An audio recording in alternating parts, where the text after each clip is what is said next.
Europe 1, bonjour, le journal des sports.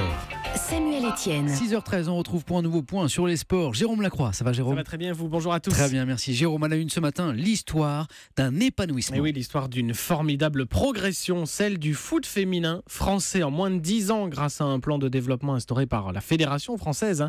La D1 féminine pèse désormais en Europe, en témoigne ce soir l'affiche 100% française de la finale de la Ligue des Champions avec à ma gauche, la tête de gondole, Lyon, 3 Ligues des Champions, dont la dernière au palmarès. À ma droite, Paris, le prétendant, fort des mêmes actionnaires qataris que les garçons. Les Rhodaniennes partent favorites, mais quel que soit le résultat, le pari féminine est déjà gagné pour la France du foot. Patrice Lair, entraîneur des filles du PSG. C'est un truc extraordinaire, c'est quelque chose que j'aurais pas imaginé en début de saison, et ni il y a quelques années. C'était plutôt les équipes allemandes qu'on trouvait plus souvent dans cette finale, et aujourd'hui c'est le football français qui est à l'honneur. C'est sensationnel. Des propos recueillis par Julien Froment, envoyé spécial d'Europe 1 au Pays de Galles, Cardiff, où se tient donc cette finale ce soir, coup d'envoi 20h45. Et ce soir, c'est la France qui gagne. Ah bah, quoi qu'il arrive. Bien joué. Le mot sport du jour. Repères, mais où sont-ils les repères de Gaël Monfils? Oui. Le tennisman français 16e mondial affronte aujourd'hui le Brésilien Monteiro, classé 95e à Roland-Garros. A priori, le Parisien est favori, sauf que depuis le début de saison, Monfils n'a pas remporté un seul match sur terre battue. Je ne me pose même pas la question si je suis inquiet ou pas, mais je sais que le niveau tennistique n'est pas là depuis le début d'année. Donc si physiquement ça coince un peu, donc ça va être quand même beaucoup plus compliqué.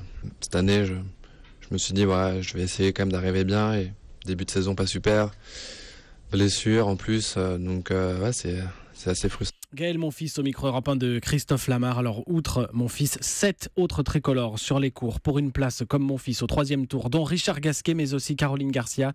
Hier, 2 qualifiés sur 5 engagés. Lucas Pouille et Kristina Mladenovic sont au 3e tour. Tsonga éliminé. À Europe 1, bonjour, on est à fond derrière Kristina Mladenovic. Derrière Kiki.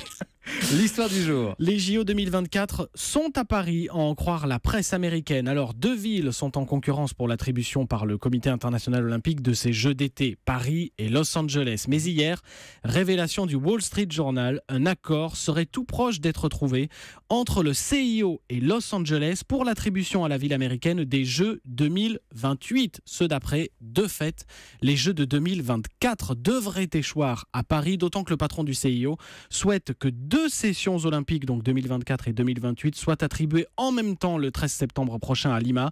On devrait en savoir plus sur cette double attribution qui, si elle survient, ouvrira une immense voie pour Paris le 9 juin avec les conclusions d'un groupe de travail sur cette double attribution. À suivre donc, mais a priori ce serait gagné selon des dernières informations pour Paris. Un grand merci Jérôme. À demain.